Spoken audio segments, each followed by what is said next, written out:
Greetings, football fans. This is the ESPN LA USC Trojan Media Network. Presented by Pechanga Resort Casino. Are you ready for some football? And here we go, Monday, September 22nd, 2025. It's time for Trojans Live as we recap the win Saturday night at the Coliseum late night as the Trojans took care of Michigan State. Welcome to Trojans Live.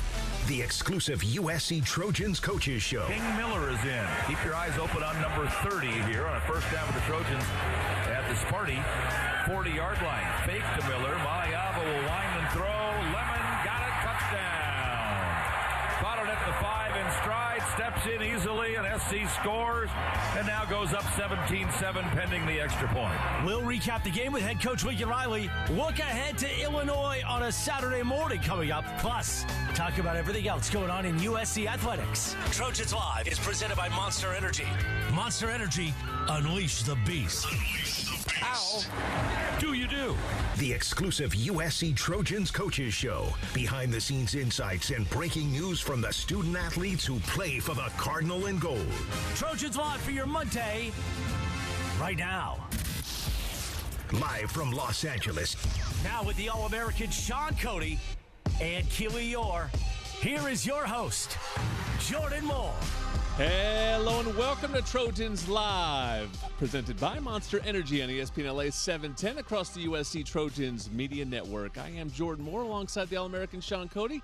Keely Eure co-hosting with us today, and the head coach, Lincoln Riley. USC's head coach interview is presented by I Trust Capital, the official crypto platform of the USC Trojans. Thank you to the head coach, as always, for joining us here. Coach, first third of the season is already done. It happens fast once it gets going. How do you feel about the game-to-game progress so far over the first 4 games of your team? Yeah, they've definitely been different challenges each week. It's great to get off to, obviously a really positive start in the league. We've, I think, shown the ability to have really effective units out there, I think really across the board. And now it's that kind of mid-season battle for improvement, for increased consistency across the board. For minimizing mistakes and continuing to play, as clean a ball as we can play. We've played pretty aggressive. We played pretty physical. I've been excited about that with our team. And most teams, especially when you're trying to ascend to become a great team, you're trying to kind of find that balance, and find that spot where you're playing really physical and aggressive, but you're not having self-inflicted errors and giving good opponents opportunities. And so we're kind of in that journey, I think, right now as a team would be fair to say. But, yeah, a lot to be excited about and a lot of growth left and obviously some big opportunities starting here this week at Illinois.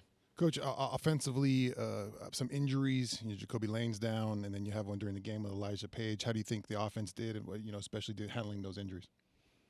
Yeah, I didn't think we missed a beat too much. I mean, I think the other guys that got opportunities were ready to step in there and play. And, when Page went down, the offensive line still continued to play at a pretty high level. And our other skill guys did a nice job as well. And so, it was good to see our depth show up.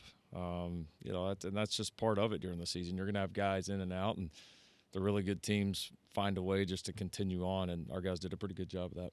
How would you evaluate Jaden Maliava through 4 games? It seems like he's just very steady right now.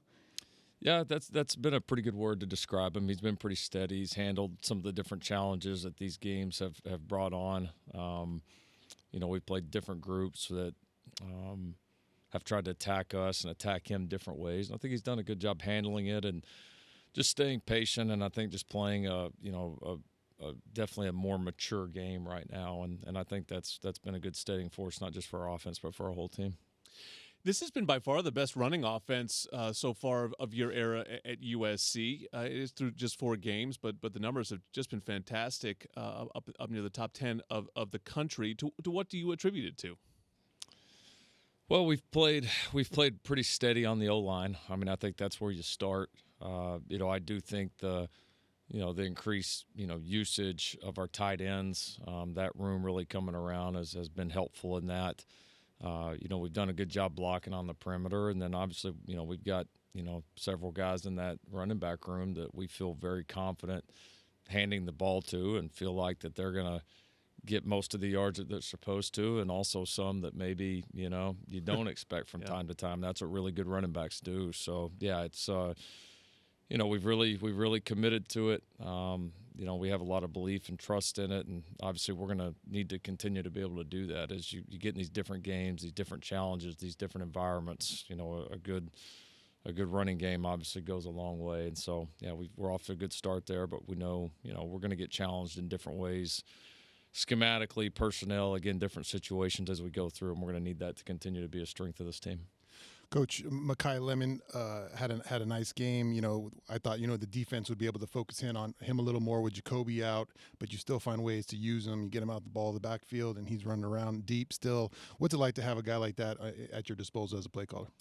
Yeah, he's a versatile guy. I mean, he is. He's one of those guys that you have a lot of confidence in his ability to execute. Regardless of kind of where he's playing. He's a smart player, and so he's able to play multiple positions for us, and slot and outside and different sides of the ball. So he's done a good job becoming that really versatile player that we feel like we can use. And fortunately we've got enough weapons around. Even when we've got some guys out, we've got other good weapons that it makes it at times a little bit tougher to zero in on people, especially when we're running the football well. So he's made some big plays. Obviously he and Jaden have a good, are in a good rhythm, have a good connection, and he's Mekhi's a dependable player, so there's always a lot of confidence that he's going to be where he's supposed to be, and he's going to win those one-on-one battles that you would expect one of your better receivers to win.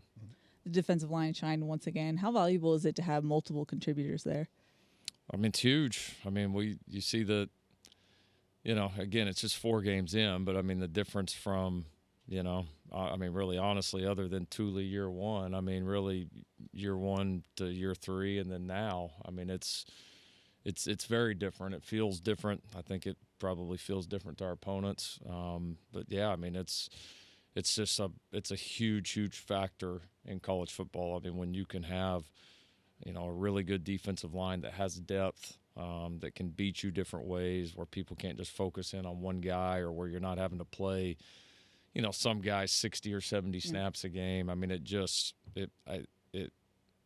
hard to describe the impact. And I think what we're expecting and banking on is, I mean, really that impact should get bigger as the season goes on. There's going to be more attrition. There's going to be more attrition on a lot of these teams we play. And if our depth, is as strong as we feel like it is, I mean, honestly, it should be an even bigger factor as we go. Jakeem Stewart, wow. Is that just get off? I mean, you do that play once and people go, oh, I don't know, maybe something weird happened. He then did it twice, basically, almost the same exact play. Is that just get off? Did he have some on the snap count, or are we just a special player? Yeah, no, he's really got a gift, for getting in the backfield. He's got a unique blend of quickness, really fast hands. For a guy his age, and then your length is definitely a factor at that point. And so, yeah, I mean he's definitely, each game has gotten better, has gotten more impactful, and I think, and again, this kid's just scratching the surface. I mean, this is just a fraction, I think, of what he's going to be able to do. So he's got to just keep his head down and continue to improve. But he's already making impactful plays, and he's. That's a lot of the same stuff that we've been seeing in practice, for last several months. I mean, he's a difficult matchup, and then when you pair him up too with, these other really good players we have on the defensive line, I mean, you're creating a lot of single blocks, and I think that's going to play to our advantage. Look, I can't even get a defensive line question in, Coach. These guys are poaching my D-line questions. That's all I got, man. What the heck? Coach, the game was 31-10. You're feeling great. It's going well. Couple bad series. They get back in the game, but you guys find a way to win the game. What's the learning lesson for your team that you pull out of that one? Well, yeah, I mean, we were, dominating the football game. Obviously, the roughing the punter, and then the ensuing, we had a sub issue there on the 4th down was a poor sequence for us, because we just had another stop, about to get the ball back. We actually had a good punt return on it too. I mean, that really gave them life, and then we compounded that by the fumble on the following series, and it's all of a sudden you make a couple of self-inflicted errors, and now, you know, against a good team and a good offense, like now it's a ball game. So, yeah, I'm not happy about it because I felt like we were about to end it right there. But at the same token, you have those things happen. It gets back closer than really the game probably should have been at that point, and then you go separate again. I mean, I thought that showed a lot about the team, that they were able to just steady themselves, catch their breath, go back to playing dominant football, and we were able to stretch that thing out again pretty good. You mentioned in the post-game press conference that player leadership spoke after the game, and you don't have to get into specifics, but what have you seen from player leadership? Because I know you've always stressed that the great teams are led by its players. Yeah, this team probably has as much player leadership as I would say our first year. We had, for all the moving pieces and all that first year, we had quite a bit of player leadership, and I think that was one of the keys to, you know, that team turning into as good a football team as it did. So we've emphasized it a lot, and I think we've had a lot of guys that have really stepped up. I mean, you know, everybody talks about it, but, you know, some years, no matter how hard you push them, guys just don't want to go to the front of the room. Like, sometimes teams are like that, and I think we've had more guys that have maybe even stepped outside of their own comfort zones and pushed and done it. We've tried a few new things to help spur that along, and the guys, give them credit, have responded. But, yeah, we've got several guys that have a strong voice in our locker room, and are doing a good job of kind of really pushing the messages in the direction that we kind of set forth for them and taking it. And that's been important, and it's good. Leadership's got to come from different ways. It can't always just be the head coach or the coaches. Like, it's most powerful when it's echoed by the guys that are in between the white lines. Ready to take it to the next level? Unleash the Beast this college tailgate season with Monster Energy. Tear into a can of the meanest energy drink on the planet. Monster Energy, Unleash the Beast. And Trojans Live is sponsored by Pechanga Resort Casino, proud partner of USC football. Big noon kickoff is the Trojans Challenge this week. Matchup of ranked teams, USC and Illinois, will go on at 9 a.m. Pacific time kickoff. We'll go on at 7 a.m. with the Trojan Tailgate Show. We'll talk to Coach about that matchup next on Trojans Live. Hey, Trojan fans, did you know the Ralph's app gives easy access to weekly sales and personalized coupons, and you can earn fuel points too? Check out the app today and save while you cheer us on to another great season. Ralph's, a proud partner of USC Athletics, and Stone IPA has inspired a generation of brewers and beer lovers. Made in Southern California, Stone Brewing's first anniversary ale continues to be today's iconic West Coast style IPA. Crisp, light-bodied, and packed with hoppy flavor, located at fine.stonebrewing.com. Jordan Moore, Shaun Cody, Keely, and the head coach, Lincoln Riley, getting you set for USC Illinois on Saturday. Coach, I'm calling it the trifecta. We did the weather delay, we did the late night game, now we get the early morning game. What are the challenges of a 9 a.m. body time kickoff? Well, I think it's just handling the entire week well, because it does, if you don't really recover and give the guys a chance to recover, and if you're not smart with your schedule, you arrive home late from Purdue, you have the late kickoff here, and then it kind of flips and goes the other way. So it'll put a lot of, I think, responsibility on us and our team to really do a good job with recovery here this week, and making sure that, obviously, A, we have a great week of practice, and then B, obviously we can transition to get ready to play the game. And so, listen, everybody's got to deal with it in some way, whether it's East Coast teams coming west or vice versa. This will be our first one, honestly, since Colorado, our second year. That ended up being a really early kick as well. Obviously, we didn't have to travel quite as far, but obviously there was a lot of similarities, and we were able to go in there and start fast and go play well and win the game. So, it's just one of those things you got to overcome as a team, and we've overcome, like you said, the first two that were unique in their own way, and this one will be too, and we got to rise up and go get it done again. Coach, I think I remember that Colorado game in the hotel that morning. The guys up hooting, hollering early. I remember alarms going off. Any routines you can kind of tell us about how to get the motor running for these guys on those early morning games? Yeah, we have probably the biggest thing that gets our motors running. We do a team stretch at the hotel. It doesn't really matter whether it's an early kick, late kick. I mean, we do it. It'll matter what time we do it, but we always do it the morning before the game. And it's there's a little bit of a stretch to it, but it's more just to kind of just get the guys woke up and going. And, yeah, Coach True and several of our players have pretty pivotal parts in it. But it's yeah, I think no matter what, it's better than coffee. We'll put it that way. Yeah, I remember I was sitting in the room like, oh my God, these guys are up early, man. Yeah, they'll be ready. On the whole, how do you look at this Illinois team through 4 games? Well, it's a really good football team. I mean, it's when you look back at returning production, the amount of snaps and starts and players that they have back. I mean, especially in this age of college football, it's almost honestly shocking. Obviously, a team that was a double-digit win team, has played well early this year. Listen, they didn't. I'm sure they would admit, didn't play probably quite up to their standards, last week, and game got away from them a little bit. That can happen on the road against good football teams, but this is a really good team. They bring back a ton offensively. Quarterback's an outstanding player. Experienced O-line, really good skill guys around them. Challenging scheme. And I would say a lot of the same things defensively. A lot of experienced players, really experienced front.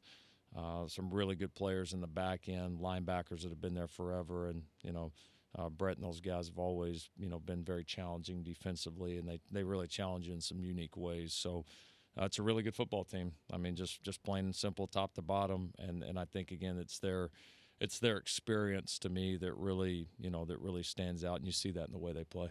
You're listening to the head coach, Lincoln Riley, on Trojans Live. Coach, I've always liked your answer about penalties. You've said it's not really a category that you want to have the fewest in the nation, as much as fans may think that, because it means you're probably not a very physical football team.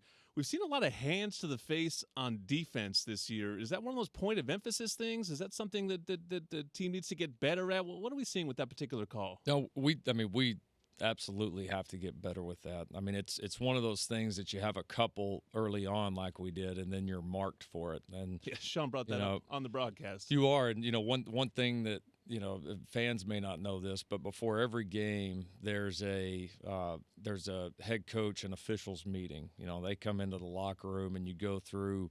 You might give them a heads up if you're going to do something real unique schematically, so that they're ready to officiate it. You talk about any questions you have on how they're going to officiate the game. And then they always ask you, hey, is there anything from your opponent, right, that you've seen that you just want to make sure we're aware of, that you think, is a penalty or whatever. And it's like we told our team. I mean, every single head coach that walks into there, the first thing they're going to talk to them about is, well, USC's had this many hands to the face penalties. And so, I think we're certainly getting marked for it, but we have to do a better job. We're being really aggressive on the D-line. We're pressing out a lot of these offensive linemen, and that's what's creating some of these pressures and closing down gaps in the run game and all that. But, we got to be disciplined. And I think for us, it's, if your hands end up to the face of another player, that's not a penalty. What the penalty is if you put your hands there and then you maintain that and you leave it and don't take them down. And so we've had some great examples where our hands has ended up there and we've taken our hand down and no penalty. But the times that we've left them up there, we've been flagged every damn time for it. So, we got to it's definitely one of those things that, we got to be a smarter team, understand we're marked for that. And, it's just such a costly penalty. It's like we told our guys, it's an explosive play for the offense with them doing nothing. And most of the ones we've had this year have been no gain or negative yards plays. And so, definitely one that has to improve, and it's got to happen now. Coach, I don't know if people are talking about this enough, but the transformation of Jaden Richardson, I just think can't be brought up enough. And you've created a lot of great quarterbacks in your career, but we're after last year. We're thinking about maybe Jaden's a nice player. Maybe the transfer portal. We'll see what happens. And this year he's just like a completely different guy. Just calm, collected. The touch passes, the little float passes. What goes into the belief after last year and knowing Jaden's going to be my guy, and then what the product is now. That has just been to me, it's just been night and day. Well, Jaden deserves a ton of credit. He did a really good job after the end of the season of just really taking an honest look at what he did well and what he's got to do better, and then just really put his head down and just own the things that he knew he had to be better at and that we put in front of him. And he's incredibly coachable. And that's where, his humility is a strength. Occasionally you have sometimes quarterbacks that are so hard-headed that it can it can go the other way where they almost become a little less coachable than you want them to be. Exactly. And Jaden's so humble that, like, he takes what we give him and he goes. I give Luke Eure a lot of credit. I think Luke's done a phenomenal job with Jaden. But, yeah, I mean, I think he's just really bought in, not just to the plays and the scheme, but just, how we envision playing that position at a high level. And as that's going on, I think his confidence is just growing and growing. Coach, I did a trivia question with the fans this week, a ticket giveaway where they had to guess the 11 guys that were on the field for your first touchdown call here at USC. You remember it at all? Mm-hmm. You could do the whole thing? The whole Personnel. I know, yeah. I mean, it was the little slant return to Jordan Addison. Yep. Yeah. Mario Williams was on the field. Yep. Jordan. I'm sure we had one tight end in the game. You did? And he's still on your team now? Yeah. Lake was in the game. I'm sure T-Dye was out there. He was not. Oh, no, Austin? Yeah, Austin was. Yeah, I knew it would have been one of those two. Yeah. O-line was a little tricky. Interior guys. Yeah. Haskins. He was not in yet. Oh, Cortland was still. Yeah, Cortland was early. Trick one, so, yeah, Nealon, Voorhees, Dedich. Yep. Who am I missing? Oh, Jonah. Yep. Yeah. And your ex-receiver was Brendan Rice. Yeah, there you go. Crap, I don't remember what I had for breakfast. I knew he would remember it. I didn't even remember we played Rice, but we had a lot of fans that got it. Somebody got some tickets out of it. Very cool. Many more touchdowns certainly after that one, and hopefully more this weekend. USC, Illinois, big noon kickoff. Top 25 teams. 9 a.m. is our kickoff here in the Pacific time. 7 a.m. is the Trojan Tailgate Show. Jaden Richardson is up next on Trojans Live. Back on Trojans Live, Jordan Moore, Shaun Cody, Keely, Eure, and our Best in the Game, brought to you by Old Dominion Freight Line, official freight carrier of USC Athletics, helping the world keep promises. It's Jaden Richardson who's taken on a much bigger role here for this USC offense. Redshirt senior, now in his second season at USC. What's going on, Jaden? Tell us about being in that receiver room. Obviously Jacoby's such an important player on this offense, on this team. All of a sudden that goes away, at least for that game. And what does that do for someone like you and no one going into the game? You're probably going to have an increased role. Yeah, I mean, obviously Jacoby's a really good player for us, really big leader for us. But I think the biggest thing in that room for us is just kind of when your number is called, being ready to go. We've had guys like Tanuk, who's a freshman, who ended up starting this year, right? So I think just as a group collectively making sure everybody's ready to go, and then when your number is called, like, you're ready to take advantage of that for the team. Obviously 2 big catches on the game, a big first down grab. But that hit, man, in the end zone, big dog. Man, I think I heard that. I'm up in the press box for the game, and I looked at GLR as our producer, and I said, "Oh my God, I heard that down there, man." And it took you a little while, but you got up, you took off on your own power there, man. What was that hit like? It woke me up for sure. Yeah, yeah. I mean, it's football, it happens. Yeah. Well, is it just the air not get knocked out of you? Yeah. No, so I was all good. It took me a second, but yeah, that was all good. on the whole, though, I felt like you did such a great job blocking on Saturday, and I know that doesn't show up in the stat sheet, but what pride do you take in that ability? I think we take advantage of as a room, right? I think a lot of the time you can do stuff with the ball in your hand, but if you don't do it without the ball in your hand, it doesn't really matter. So I think blocking for each other, blocking for the running backs, blocking for Jaden, I think that's really important for all of us in that room. You know, I'm from the East Coast, so I know what Tufts is. A lot of people from my high school, you know, go to Tufts or schools like Tufts. These guys, we were talking about beforehand. I mean, they were like doing research, trying to figure out what this school is. What is a Tufts football game? He's a Tufts transfer for the people that don't realize. We don't get a lot of transfers from Tufts. What is a Tufts football game like? What's that level of football like? It's different. I mean, obviously you don't have 60,000, 70,000 people there. A good game for us is probably like 5,000, and that's a really good game. But it's fun. I mean, I think out there, guys aren't going out there thinking they're going to the league, right? So I think you're out there because you want to be out there. And so I think that's kind of the best part about it. I think guys that are out there, you're playing for each other. Like, I think that's probably the most it's special. That's what I say, it's special. I think everybody kind of go out there for each other, and it's fun football. Got a couple Jaden to Jaden connections last night or the other night. You came in with Jaden, and you've seen the development of him, the strides he's made as becoming a quarterback. What's it been like to watch him and seeing the work that he puts into it? Yeah, so he has some cousins who are triplets who played with me at Tufts. Oh, wow. They were linemen, yeah. And so he has cousins who are triplets who play. All three of them played with you? Mm-hmm. Wow. Yeah. So they were the class below me at Tufts. And then I got here, and I was on the same visit weekend as Jaden. So we kind of already had that going for each other. And then a lot of the time last year when he wasn't starting, I was with him during practice and stuff and during camp. So I think we kind of had that connection, and then our lockers were right next to each other. So I think we've always kind of been together, which has been really nice for us kind of. And then just kind of seeing him develop and seeing his confidence grow has been huge. I think the difference between last year and this year, I think the talent was always there. Everybody always saw that and kind of the arm talent and all that stuff. But seeing him kind of just grow in his confidence and his command of the offense and him as a leader, I think has been really cool to see. Since we talked about Tufts, I had to ask, being an econ major at Tufts, that's not easy. What was that like being a student athlete there? It was rough. It was rough. Yeah, but you get through it. But it was different. I mean, obviously we didn't have the same amount of football commitment I think out there as we did here, just time wise. So that made it a little bit easier. But I mean, yeah. At that point, it was like, I'm going to have to go get a job after this. So I was kind of trying to figure out what I was going to do. Smart cookie. Yeah, making that big of a jump, you had to come in with some sort of realistic view of the situation. Yeah. There are people like Mackay and Jacoby here, and they're coveted by every team in the country. Why choose USC? Because I mean, for people that don't know, I mean, you're a guy who had 13 touchdowns in 9 games, so you were used to being the number one guy. Yeah. But coming here, you had to have some idea that you were going to have to be more of a role player. Yeah. I mean, I think when I left, obviously I had a couple different options. I think the biggest thing for me was one, I'd already been out in the East Coast for so long, like. Coming back to close to home, being able to play in front of my family was something that I was kind of looking for a little bit. But also kind of just being in a school like USC, and my family's from LA, so being able to play out here in front of my family, this place is just special, right? Kind of growing up a California kid, just having the opportunity to kind of go out in the Coliseum, like that's never something I thought I'd have the opportunity to do, right? Like I didn't have any D1 hours out of high school, so kind of like SC calls you, like all right, like let's do it. Like there's no really debate there in my mind, and so kind of thing for me was just showing up every day and kind of doing what I had to do for this team to win, and one number was called kind of being ready. Talk about the love for USC growing up. What was your favorite era of USC football?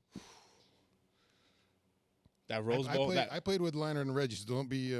You're old now, Shaun. Yeah, see, I don't really remember most of that before he was born. Yeah, well, I don't. Yeah, no. But part of that Penn State Rose Bowl around then, we had a long snapper from my school who was here then, and so I'm like that was like our one connection to SC. But yeah, I mean, just growing up, like I just remember watching all those moments. My cousin ran track here, so kind of being around her was just SC was always been a special place for me. Speaking of track, your dad ran track in college. Yeah. You were captain of the track team in high school, but then you chose football. Why not track? I wasn't fast like my dad. Okay. I'm fast, but I wasn't track fast. Okay.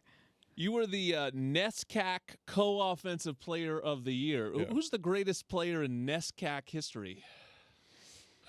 Is there somebody we had a kicker. Quiz. I don't know. It's not a trivia question. There was a kicker who went from the NESCAC and was like in the league for a while. I'm trying to remember who it was. That makes sense. He played for the Patriots or something like that. These kickers come out of nowhere. Yeah, but he was like good. And Aubrey was like doing something else, and now kicked 64 yarders like it's nothing. To beat my team. We've had a couple guys transfer out of there though. Yeah, we had a guy from Wesleyan who went to Wake Forest. We had a couple guys who left and went to other big schools. So it happens every once in a while. From NESCAC hero to USC, what a run it has been. What a story you are, Jaden Richardson. Appreciate you taking the time on Trojans Live. Fight on Trojans and fly on with ONT. Ontario International Airport is a proud sponsor of our USC Trojans. Visit SoCalSoEasy.com to start planning your next vacation today. And don't wait until game time to plan for retirement. Open your free iTrust Capital account today and get your crypto IRA. iTrust Capital is the official cryptocurrency platform of the USC Trojans. Speaking of track coaches, we have Brenda Martinez next. She runs our cross-country team and does distance coaching for our national championship track squad. She's next on Trojans Live. Want the inside scoop on this game and all things Trojans? Be sure to sign up for the 3 Torches presented by Smart and Final. It's a free newsletter. You'll hit your email inbox 3 times a week with game info, player insights, and more. Go to usctrojans.com/3torches and sign up. And Monster Energy is the official energy drink partner of USC. Tear into Canada, the meanest energy drink on the planet. Monster Energy, unleash the beast. Jordan Moore, Shaun Cody, Keely, Eure, and the new head coach of USC cross country and assistant coach for distance with the track team, Brenda Martinez. Welcome to Trojans Live. Welcome to the Trojan family. How's our cross country team looking? They're already in season here in the fall. What's the squad look like? We have a really small group, but they're building. The girls are just putting their heads down right now and just working really hard. I am a new coach. So we're in about week 5 of a big training block. The training block's going to be like 15 weeks once we get to championship season. But Yeah, they're excited. Their mileage is up. Again, they're week by week. We see adaptation happen, and yeah, we're looking to at least have some personal bests at least this fall for them. Let's talk about some long distance training. I don't know if you see me. I'm not built for the long distance, so I'd like to know maybe how to increase my mileage as I get out there in the wild, as they say. Training. So, are you just running longer? Or is this like what goes into training for long distance? So I try to individualize some of the training, not to where they're training by themselves, but I try to focus on like what their mileage should be like, and we little by little we build up on that every week. Some girls can only get 25 miles. Some of my veterans only 25. Yeah, some of them can get up to 50. Yeah, in a week. Got it. But just depending on the workout days, we work out Tuesday, Thursday, and Saturday. Their volumes are different. They'll have maybe longer volume. Maybe some of my other girls will have much lower, but the intensity will be a little bit more. It just kind of depends what type of athlete they are. So I'm very careful with them because I don't want to injure anyone, me being a new coach too. So right now I'm kind of taking it more conservative approach, but at the same time, I'm still kind of pushing them. On the whole, what body type or what characteristics are more apt for long distance running rather than being a sprinter? That's it's a loaded question. Sorry. It just depends. Again, it's based on like what I see as a coach. There might be athletes where I'm like, hey, like you're kind of lacking maybe in the strength this week. Like we can pick up your mileage a little bit, or maybe it was a little bit too rich of a pace for them. Be like, hey, I'll just hold you back a little bit for next week. And then when I'm able to do that, making these little adjustments, it doesn't seem as overwhelming for them when they go into workouts. But another thing is, can they come to practice with a good attitude? And I have not had an issue. So again, the girls have been really good at like seeing the training. I send out their training every Sunday, so they know what's ahead and know how to prepare. So it's been pretty fun. You're listening to Coach Brenda Martinez on Trojans Live. What's the best place to run in Los Angeles? Not around campus unless we're on the track. So Monday, Wednesdays, Monday, Tuesday, Wednesday, we're off campus, so I load up in the vans pretty early. I'm waiting for them at around 6:20, 6:30 to get ready to go to either Griffith Park or Bologna Bike Path just to get in some work. Oh. How much of running is I mean, obviously you have to have the athleticism and the body training and all that, but it feels like a lot to me would be like mindset. And how do you find that mindset in certain, athletes where it's like, that because I know when I'm on that last segment of the treadmill or the thing, my mind's fluttering, should I do this or not? What's when you find that someone who has that mentality of being able to finish kind of runs? There's some athletes I don't have to really say much, which is good. Like, and I'll just leave it alone. Like, you just know when the workout starts, they're already in the zone. And there's some where they can kind of falter mid workout, and I'm just like, hey, I just kind of give them like those mental cues, like, hey, let's just go to the arms, just give me one good lap. Those little things, and I think those make a big difference for them because sometimes they can just overthink it in the middle of a workout. That's a good point because when I'm at the gym and I see those little signs like, you can do it, I'm like, oh, I can't do it. That's the sign I needed. Yeah, so as a coach, like I have to be aware of like where everyone's at. And it's kind of nice that I do have a small group of girls. So I'm able to have like more eyes on them, and it's not like no one's falling through the cracks and what have you. So it's been good. You mentioned eyes on them. I'm actually curious about the logistics of having long runs. You're not running with them. How do you coach your players if you don't see every moment? Yeah, so I've been playing with a scooter or a bike. Okay. And I have the GPS on the bike, so I know what pace they're going, and I try to get them on pace depending on which group I'm with. But yeah, I did not like the scooter. I don't want any accidents. So I was like, maybe as a coach, I shouldn't do that. So there's more control with the bike and me just pacing them like that. Golf cart, maybe? I don't know if I can take them on the bike path. Fair. Other cyclists. What's your role when it becomes track season? When do we go from sprinter to distance? Yeah, so I have the guys too. So I'm only with them 8 hours during this fall. This is just not full-time with them. So they are out there for hard workout days, and the rest of the days are 2 days off or voluntary work. So right now it's mostly the girls, but I think, I don't know when the date is. I think like mid-October. Then once they switch to 20 hours, I have my half-milers. I have a lot more half-milers on the men's side. And that's my specialty event. I love that event very much. And that's 800 meters, right? Yeah. Yep. And I have maybe 2 distance guys, but the rest are half-milers. So. And we have a pretty good history, but you have to fight Coach Watts for it a little bit. I mean, we have such a great history with sprinters, but I mean, I remember Dwayne Solomon not that long ago, a great 800 miler or 800 meter runner from USC. You have to sort of fight for personnel around here to figure out. No, not at all. No, it's quite the opposite. So even Coach Watts is like sending me. I have one of his girls, Mallard, who's a 400 girl. She's training with one of my half milers. So just to get a little bit more conditioning, more strength work. It's not much. She's very low mileage. I won't give her anything past 2 miles. But yeah, it's a collab with Coach Watts, and he's just like, hey, I might send you a couple athletes here and there. So if it's fitting for his athletes to come over to my side for once a week, then we'll do that. But it takes planning for it, and obviously I'm not going to kill the distance kids, So yeah, it's not at all like, oh, there might. No, it's not nothing like that. All right, well, you have to compete against your alma mater this weekend. Yeah, Is that right? You're UC Riverside. You got the UC Riverside Invitational that's coming up this weekend. Who's in that race? Give us the scouting report on that race. Yeah, so the majority of the teams there, I think they're from California. So it ranges from D1 to D3. A lot of unattached athletes. I'm not sure off the bat like how many kids are going to be in the race. So there's 4 races. There's the invite, which we're in, and then men and women's, and then there's the open races, which kind of everyone else. But yeah, I think it's a fun meet, and we're gonna do that one the 27th, and then we're gonna go back again in 3 weeks. So I kind of wanted to use this course as a starting point, and then like 3 weeks from now they'll be able to see like where they've progressed. So it's just kind of nice to get that rust buster out of the way, and but the next time we do it, they're going to have their legs under them too. So right now they're going into this race with tired legs, and they know that. Oh, good luck with that. Yeah.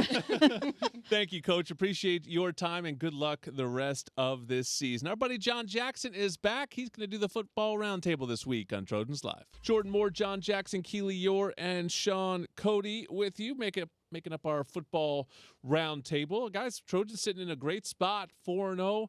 A couple little injury things that maybe I want to get into and how they'll affect things going forward. But let's start with the defense, because I see, consternation about the defense. I'm curious your guys' level of concern.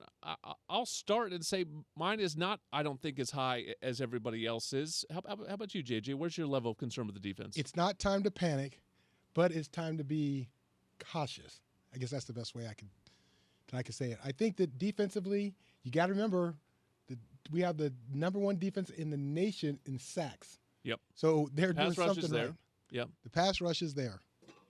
But I think that they do have to make some adjustments, because the deep ball is killing us. And, of course, now that we're getting into Big Ten play, where it's going to be run, deep ball, you got to be careful that you don't give up those quick strikes. In my opinion, I don't know anything. I'm not in D'Anton Lynn's meetings. I don't know, the gist of what he's telling the cornerback or the defensive backs, but I do think you need to start rerouting the receivers, maybe with some rolled corners, some hard corners, and then you sink into a zone, and maybe a little bit of 2-man, Shaun. A little bit of 2-man. I used to hate that coach. I couldn't get open.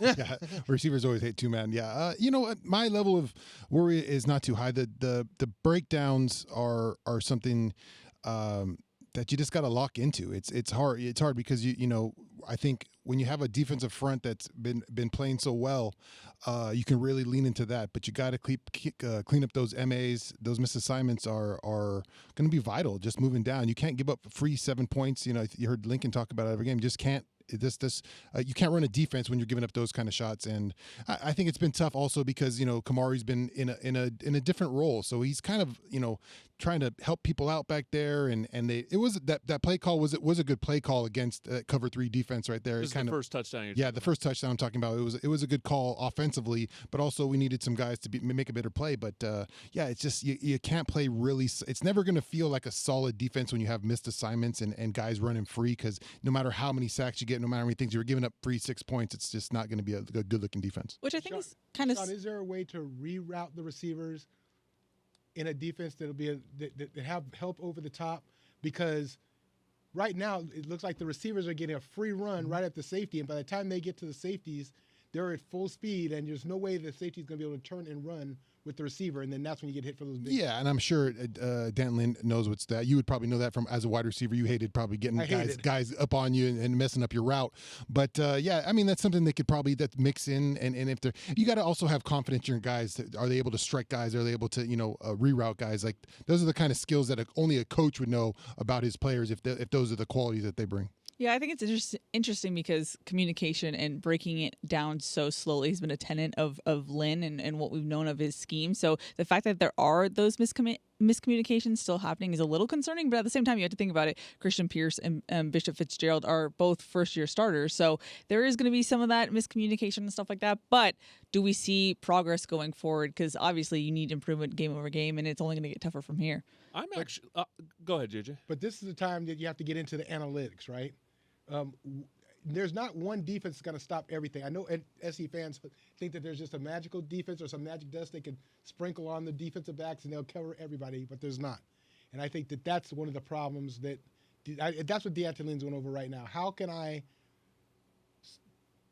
eliminate those deep balls using the analytics, which means you're trying to get your best guess at what defense to play in based on what they've done previously, but they run analytics on themselves too, so it's sort of hard to believe the analytics when I know that Lincoln Riley is running analytics on himself to catch his own tendencies to call self-scout. Yeah, self-scouting, yeah. I wanted to get real quick to the other side of the football because Coach made it sound like he wasn't sure when Jacoby Lane was coming back, and that gives me a little bit more pause than some of the stuff I'm seeing on defense because I do wonder if there's enough firepower. I mean, Mekhi Lemon, was incredible on Saturday. That's going to be tough to repeat, especially as the defenses get better and better. Just having sort of one guy carrying it. He had 8 catches. No one else had more than 2 in that game.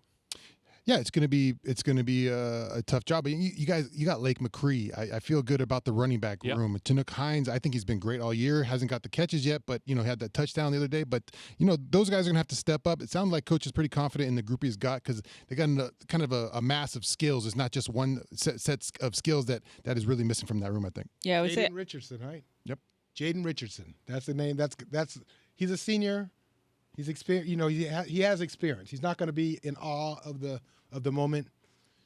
He has experience, and because of that, you got to draw. You have to draw on that now. Yeah. Jaden Richardson. I think that's going to be. That's the guy I think we need to have step up in this situation. And just to add to that, if we didn't see as much production from the tight ends and running backs as we have so far this season, I think I'd be more concerned. But we've seen a lot of 12 personnel, so I think run the it's ball. Yeah. So I mean, maybe they become more of a run-first offense. I guess it could be the solution. We will see and know more after Saturday. We've got one more segment to come here of Trojans Live. One final segment of Trojans Live with John Jackson, Keely, Eure, Shaun Cody. Thank you to everyone who's putting on the production here of Trojans Live, and thank you to our guests. Our over-under is presented by Pechanga Resort Casino, a proud partner of USC Athletics. I think I asked this exact same question last season, and it jinxed him. Hopefully it won't this time. Over-under 19.5 tackles for loss for Eric Gentry. He is at 7 TFLs through 4 games. That's better than his pace last year when he had 6.5 through 5 games and then got hurt. Just so you know, 20 tackles for loss, which would be the over, is a lot. Thule had 22 in 2022, but 20 probably leads the Big Ten if he finishes the season at that mark. So what do you got? I'm over. I think the way you're watching him play right now is what they want from that room. He's coming downhill. He's slipping blocks. He's getting off linemen, and he's playing smart. He's playing great right now. So I got the over. +1 over. JJ? I'm going +2 over. There you go. Eric Gentry is the best player on USC's defense by far. Yeah, I think that seems like a consensus opinion. I mean, he really is come out there. Lincoln Riley's more or less said that. I mean, he is and has a real talent for tackles for loss. I mean, at this point, I think that much is clear. And Coach talked about Jakeem Stewart earlier in tackles for loss in his length. Eric Gentry's length obviously playing a huge role in his ability in that situation too. So looking forward to watching him, looking forward to seeing him play a full healthy season. I think you guys talked about it. He could be an All-American kind of player if he can play a full season. Thank you again to everybody. We're going on early on Saturday. See you at 7 a.m. Pacific time with the Trojan Tailgate Show. Fight on, everybody.